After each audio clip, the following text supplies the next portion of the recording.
রোগীকে অচেতন করে ধর্ষণ এবং ধর্ষণের ভিডিও ধারণ করে তা ইন্টারনেটে ছেড়ে দেওয়ার হুমকি দিয়ে পুনরায় ধর্ষণের অভিযোগ উঠেছে এক চিকিৎসকের বিরুদ্ধে।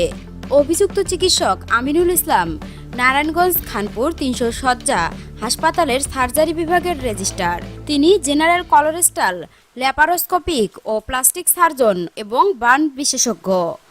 অভিযোগকারী নারীর বাড়ি ফতুল্লার কাশীপুর এলাকায়। বর্তমানে ওই নারী অন্তঃসত্ত্বা। বুধবার নারায়ণগঞ্জ নারী ও শিশু নির্যাতন দমন ট্রাইব্যুনালের বিচারক মোহাম্মদ শাহিন উদ্দিনের আদালতে ওই নারী বাদী হয়ে ডাক্তার আমিনুল ইসলামের বিরুদ্ধে মামলা করলে আদালত police bureau of investigation PBI এর তদন্তের নির্দেশ দিয়েছেন। বিষয়টি নিশ্চিত করেছেন বাদীপক্ষের আইনজীবী অ্যাডভোকেট শরীফুল ইসলাম। মামলার আর্জিতে বাদী বলেন, তিনি দীর্ঘদিন যাবৎ থাইরয়েড ক্যান্সারে আক্রান্ত। চিকিৎসার জন্য তিনি নারায়ণগঞ্জ খানপুর ৩০০ শয্যা বিশিষ্ট হাসপাতালের বিশেষজ্ঞ ডাক্তার আমিনুল ইসলামের খানপুরের নিজস্ব চেম্বারে চিকিৎসা নেন। পরবর্তীতে বাদী আবারও আমিনুল ইসলামের চেম্বারে গেলে বাদীকে কিছু টেস্ট করতে হবে বলে বেডে শুতে বলেন। বাদী আসামির সরল কথায় শুয়ে পড়েন।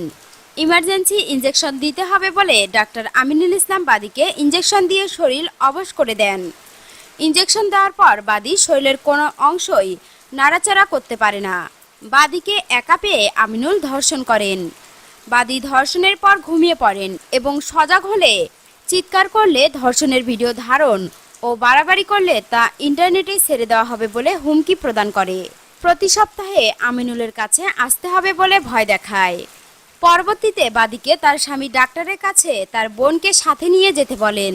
বাদীর বোনকে সাথে নিয়ে ওই ডাক্তারের চেম্বারে গেলে বোনকে বের করে দিয়ে চেম্বারের দরজা লাগিয়ে দেন এবং ধর্ষণ করেন। এই ঘটনা বাদীর স্বামী বুঝতে পেরে বাদীকে তার বাবার বাড়িতে পাঠিয়ে দেন। ওই সময় নারী বুঝতে পারেন তিনি অন্তঃসত্ত্বা এবং শারীরিকভাবে অসুস্থ, তাই মামলা করতে বিলম্ব হয়।